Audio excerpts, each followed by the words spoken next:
Hey, what's up guys? Welcome to another Metroid Prime 3 Corruption HD video. This has been an awesome series. I've been having a lot of fun, but let's go ahead and get back into the game. We're gonna pick up where we left off last week.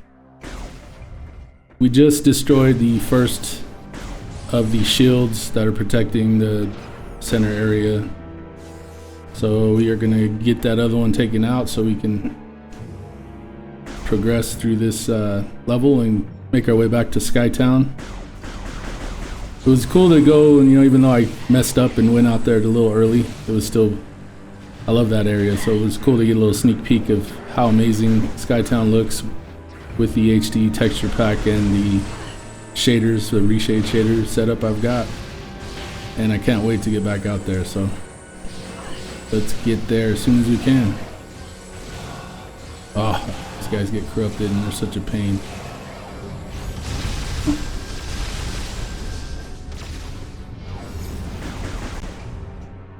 Everything, once it gets corrupted by Phazon, just turns into a freaking sponge. Just absorb damage. I don't notice if that happens to Samus. Not to pay attention. Oh yeah, these guys they're gonna be a pain. Take forever to kill without. Well, I guess it doesn't, well, because it uses her health to use that Phazon beam, so yeah, you don't lose health, I guess, from the attacks from enemies. It doesn't seem like, anyway.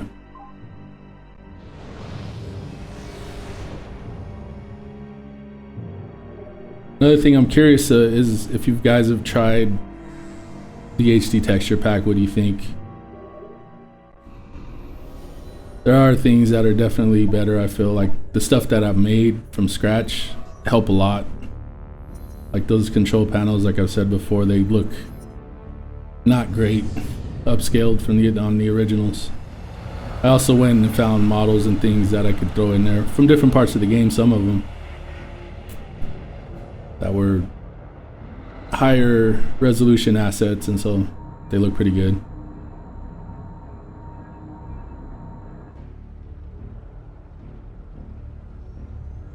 Okay, so now we gotta take out the other generator, right? I think it's over here. Pretty sure. Oh, yep. Time for the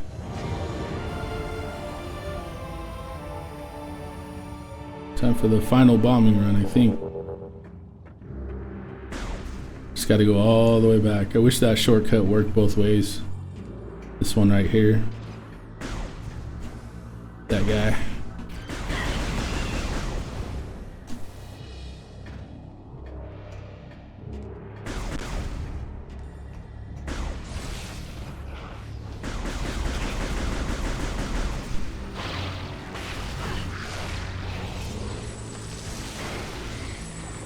Oh, see, now the space pirates are here, and before it was those reptilicus creatures, I believe. So again, there's some a lot more variety in the enemy types in this game. Even though most of them are just space pirates, you have an area like Brio where the reptilicus exist and nowhere else in the game, and so that creates a unique feeling when you're playing this area. Something to look forward to when you come back.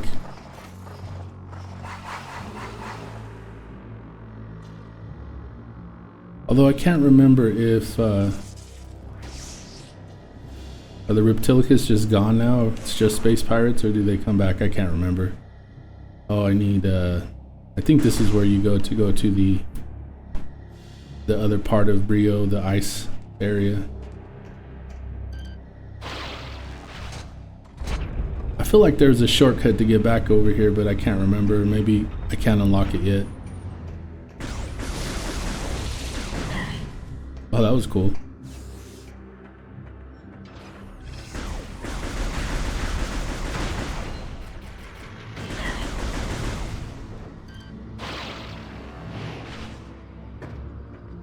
Man, I remember earlier versions of Prime Hack 2 with the grapple beam was not as smooth as it is now. It's just crazy how much work they put into this. Sometimes I feel like people just don't really appreciate the amount of work some of this stuff takes. Not everybody, I think some people do, but for the most part, it's not even necessarily anyone's fault that they overlook that. I think it's just, unless you've undertaken this kind of a project and really worked on it yourself, it's easy to kind of overlook the fact it takes a lot of time, dedication, and hard work to accomplish something like this. We worked on NPR for a while, you know, and we didn't have the same amount of, I guess I would say, I don't know how to word it. Basically, oh, we can go this way, I think. We had a lot of contributions. I don't want to like downplay the amount of work that anybody put into the project, but overall we didn't have as regular contributions, I think, as PrimeHack has had. But I know most of that has been Shio and Sir Mangler, and so I think the majority, if not all of the work, really. So yeah, it takes sometimes just a couple really dedicated and driven people can do more than a whole team of part-timers. And those guys have lives, so they were definitely not able to just work on that as much as they probably even wanted to. But I think they're actively trying to port everything with PrimeHack to the newest versions of Dolphin. At least when I've spoken to Sir Mangler, that was something he had mentioned he was interested in doing.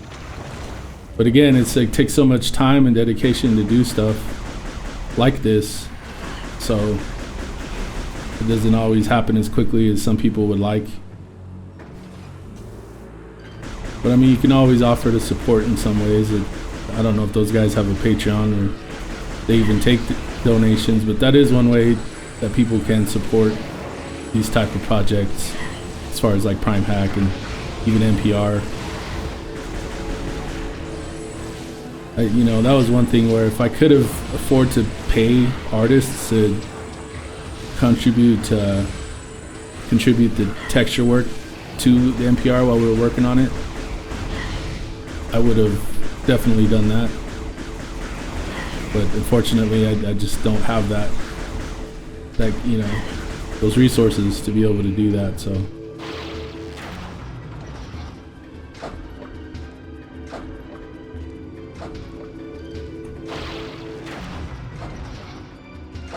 all right, there we go. I do love attacking stuff with her ship like this. I wish that was the one thing I wish you had to do a little bit more of that. It'd be pretty fun.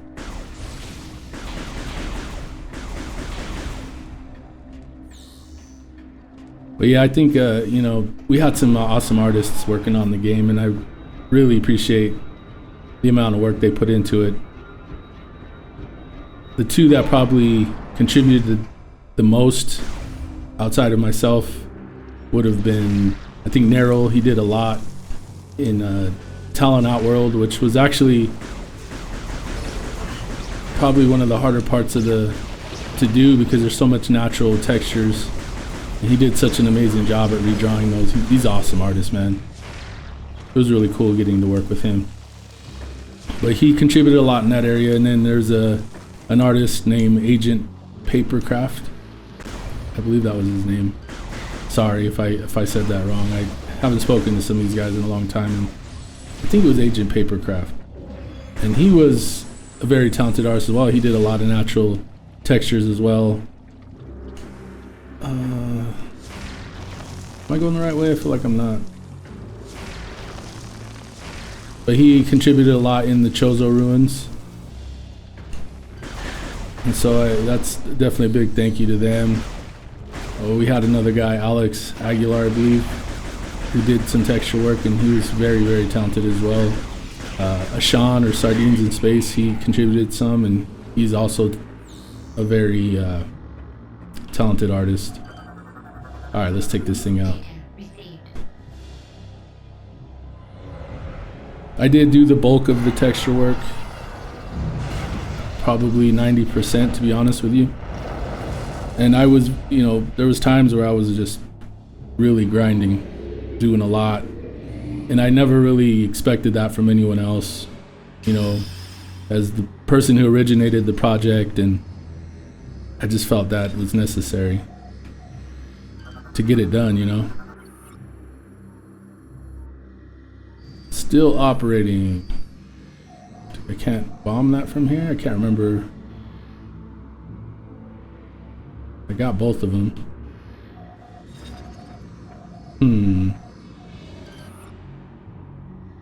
The energy shield protecting the Leviathan seed has become unstable but still operating. I guess I'll just go back out. See, I can't remember exactly. But yeah, I say that not to brag, you know, I did put a lot of work into it, like I said. I did a lot of the textures. But, again, I had that time. You know, I had to take from other things to do it too, so it wasn't like I just am not busy. But it was something I really wanted to do, and whenever I had my mind set on something, I put a lot of effort into doing it, so. Unfortunately, I wasn't able to accomplish what I wanted to, which was finish the game. And it's not that I can't still go back and do it, but I think Echoes is just really calling my name, because if they just do a port, hopefully they do a full remake, but if they just do a port, it's not going to be on the level of what we're doing with NPR, I don't think, because that's closer to a real remaster. But if they do a remake, you know, that might be cool too, I don't know. Personally, I hope they go the same route they did with the Metroid Prime Remastered, and they do new engine and new lighting and new everything, models and textures, but the exact same gameplay as the original. Which is why I think Metroid Prime Remastered is one of the best remade games ever. It's just, they did such a good job. They didn't go the route of a complete remake, like, say, something like Final Fantasy VII. Okay, so... Can I shoot through this? Or do I have to have... Oh, I can't shoot through this yet. But yeah, I hope they do similar, where they, you know, they keep the exact same gameplay. They don't change anything really. They just make it a lot prettier, and really just make it the definitive experience when it comes to that game. But again, like I said earlier, I do feel like there's merit in a remaster of the original, because then it's the exact engine, exact game, you know, you're playing the same game, it just looks better. And that's why if they were to ever do like a full-blown remake of the game where they change things, I think that would even make having just a remastered of the original, like we were working on with the Metroid Prime Remastered or NPR mod, it would make it even more just viable and something that people would want to have, I think. But yeah, if they don't, you know, like I said, I have been working on Echoes. I haven't been able to put a ton of time into it, unfortunately, not as much as I was putting into the original NPR mod, that's for sure. Okay, so let's see, I'm trying to remember. Do I just fly? And I can't remember where I go from this point.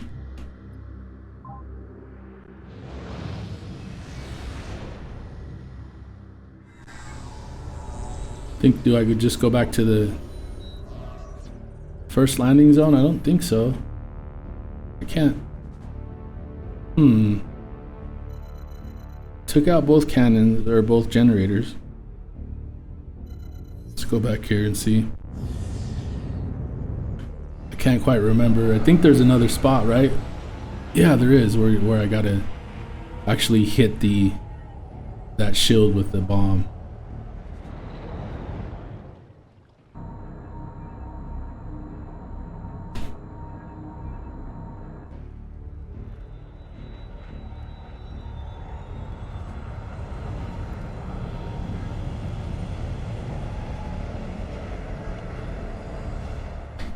You guys will have to let me know how you feel about the quality of these videos. I think they're turning out pretty nice.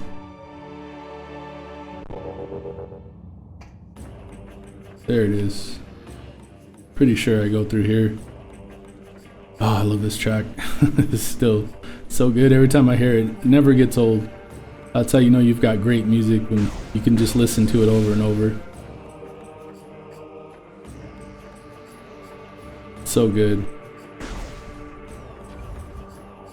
But yeah, it definitely takes a lot of time and dedication to do something like what we were doing with NPR. And it takes a lot of contributions. Again, as far as the texture work goes, I did do a lot of that, but there was so much other work that went into the mod outside of just textures and materials. That was probably time consuming because it just seemed to be endless. There was just so much to do with the art. But a lot of that wouldn't have been possible, or at least to the quality that we were able to attain, without other contributions. One that comes to mind is Tino B, who's the one who designed Ishiruka Dolphin, which allows you to even have material maps and things like that. He originally designed it, and then not only that, he made it better, and he did it for the project, and so I can never thank him enough for that. That was really awesome of him to do. And, you know, all these guys, they just took a lot of time out of their lives to do the work that had to be done. Prime Hack is another, and working with Sir Mangler, it wasn't just implementing Prime Hack. He made a lot of advancements to it and a lot of changes in order to just flesh out the mod more. And like the DLC, he made an encryptor for the textures, and that's just to protect our work, you know. And so he did a lot, man. He contributed a lot of time. Ray 3D, he contributed a lot. He came up with the workflow. He and then Sardines also contributed to that. Ray came up with the lighting ideas as far as adding dynamic lights and stuff to the areas. He and Mangler worked on that, and Mangler did all the coding for that. And I'm sure Shio helped him. He may have, you know, if nothing else, Shio made the main Prime Hack, you know, and he was the one driving force behind that. So, okay, I'm trying to remember where I'm supposed to go, man. I'm pretty sure it's down here, I think. But yeah, all those contributions were just so awesome. When people just give their time like that for something that they really like, you know, they really care about the franchise and these games, and they've helped to preserve these games in a way that even Nintendo hasn't. I mean, because look, I'm playing this game with a controller as if it was on the Switch, and you can't do that right now. You can't play this game anywhere really, unless, like I said, you had a Wii or a Wii U. So they've helped to preserve these games, and that's something I don't think Nintendo realizes.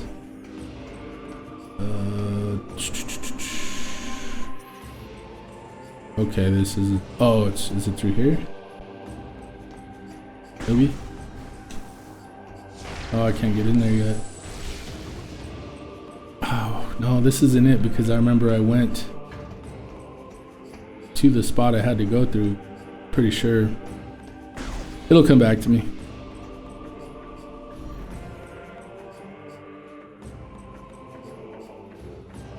But yeah, I don't think Nintendo recognizes that the fans, when they do stuff like this, it's not really a threat to the IP. It's preserving it. It's, you know, for the next generation, and for people who even aren't necessarily Nintendo fans, love these games. You know, PC gamers who play primarily on PC, they like these games, and so just being able to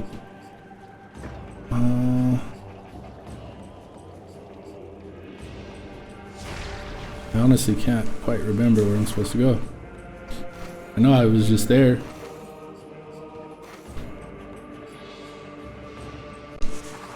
Wait, how do I get up there? Oh, I think I gotta go to over here.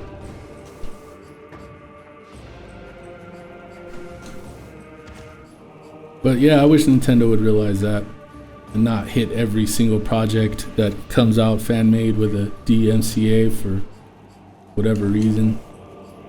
I mean, I get it. Okay, wait.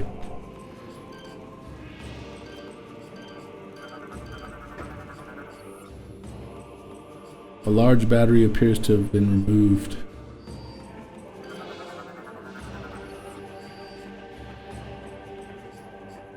Brain fart. But yeah, I get it. Nintendo is trying to protect their IP. They don't want bad representations of their stuff out there, but this is something that they should be looking to do themselves. And they might be, you know, they might be working on a remaster of this game too, but I don't know. Oh, I can't go through there, and I don't think it's here.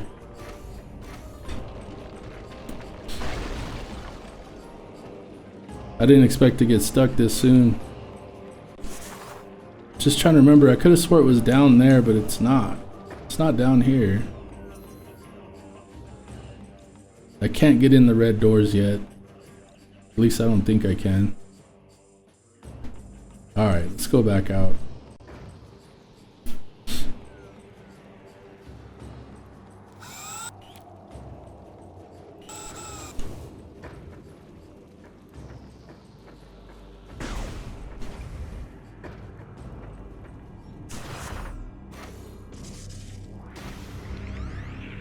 Maybe it was here.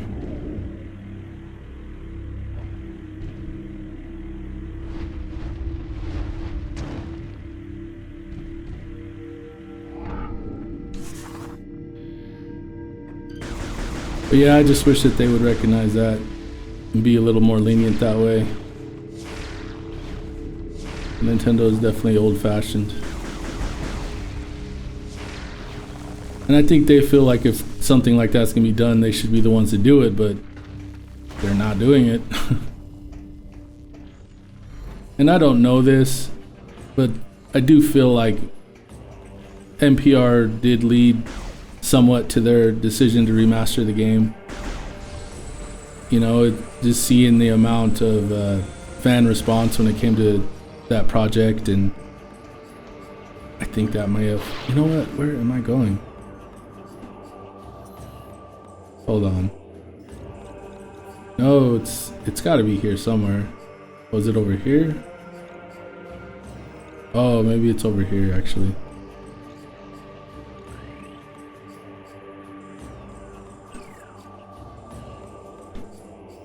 Yeah, I think it is. Possibly. Hillside Vista. That makes sense, right? Alright, let's go back this way.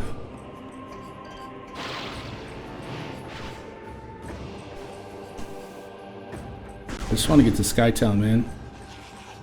This video might be a little longer if I make it a goal to try to get there by the end of this video, so that the next one would pick up in Skytown. That'd be cool. I don't know, what do you guys think, man? I know a lot of you guys who watch my videos and watch the channel are hardcore Prime fans, for one. A lot of you play the games this way with Prime Hack. Probably not everybody, you know, but a lot of you do. Play it on PC and use Prime Hack. So I know you appreciate the mod itself. I guess my question is, how do you feel about the fact that Nintendo doesn't appreciate them?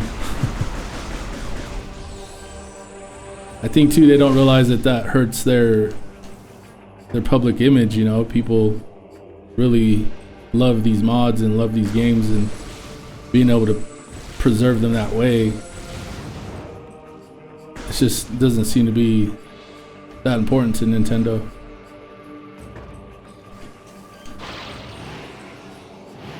Alright, this is just a power up, I believe. Can I... Ah. That's a pain in the butt.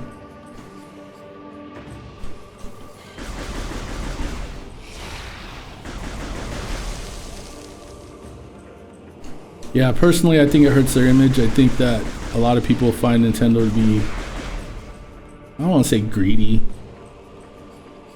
sometimes, especially with the amiibo stuff and the, you know, what they choose to lock behind the amiibo is kind of questionable. But I don't think that's, you know, what it is. I just think they're old-fashioned. They're really afraid for some reason in letting fan mods exist. Why is that so hard to do? Huh.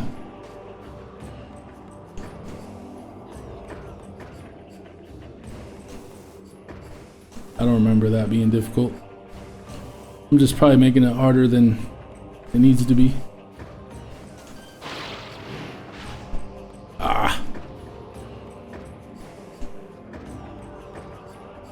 Kind of like Nintendo, they make things harder than they need to be. I think that there's just mods that should be left alone.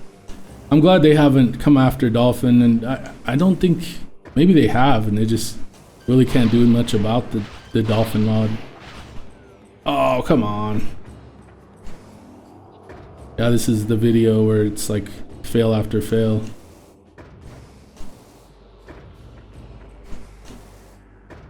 But yeah, I'm thankful that they haven't been able to take out Dolphin, that's for sure. You know, and then wanting, oh, come on.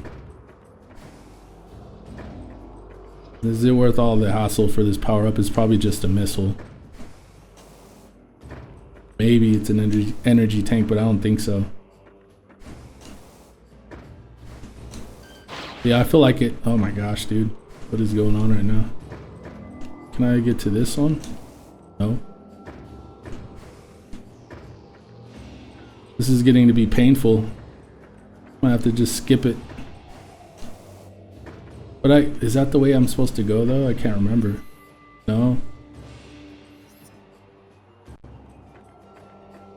It's just a power up.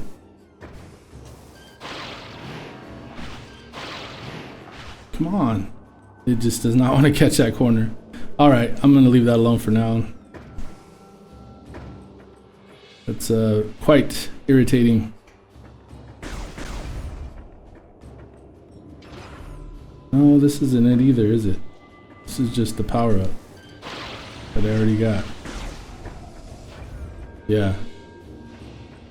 It's annoying. Why is it I can't remember where I'm supposed to go? I know I gotta bomb that shield, and there's a vista or a spot where you gotta do it from. I just can't remember where it's at.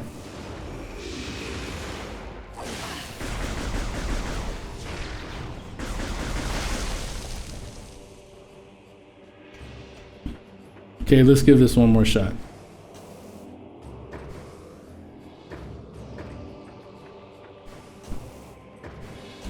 But yeah, I feel like projects like NPR, they help to build the necessary hype and get people wanting to have an official remaster, you know? Alright, let's try this. Nope. Ah, that's annoying. Why is that so difficult? Sir Mangler, you're gonna have to fix that, man. Nah. It's probably just me. I've not done this part with the controller either, so. Alright. There we go. Holy moly. Just for a missile. I knew it. I don't think there's anything else this way. But yeah, those types of projects, fan-made stuff, it keeps the desire for the series alive. I mean, think about how many past games that were popular that are no longer even really thought of because there's no way to play them. I mean, there's always emulation, but this game, when, you know, emulated, it was okay with the dolphin bar. It's pretty cool, but that makes the game harder to play, and it makes it a little less accessible for people when you have to have a piece of hardware that I don't even know if it still exists or not. I haven't checked. But if they ever stop making it and you can't get it, then you can't play this game with the Wii Remote like it was originally designed to. And it's just another barrier, right? So people can't just jump in and play. As it is, there's the barrier of you have to have a PC to play this game.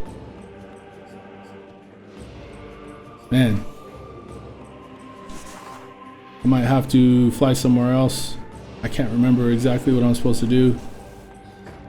We're getting close to the end of the video too, so I was hoping to be able to make it back to Skytown in this video, but it doesn't look like that's gonna happen.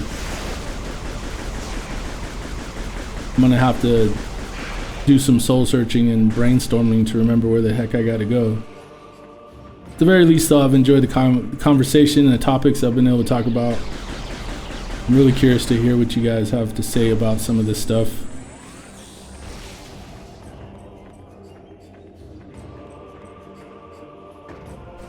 But again, I'm just grateful that Prime Hack exists, and really grateful to Sir Mangler and Shio for the hard work that they've put into this mod. It's amazing, man.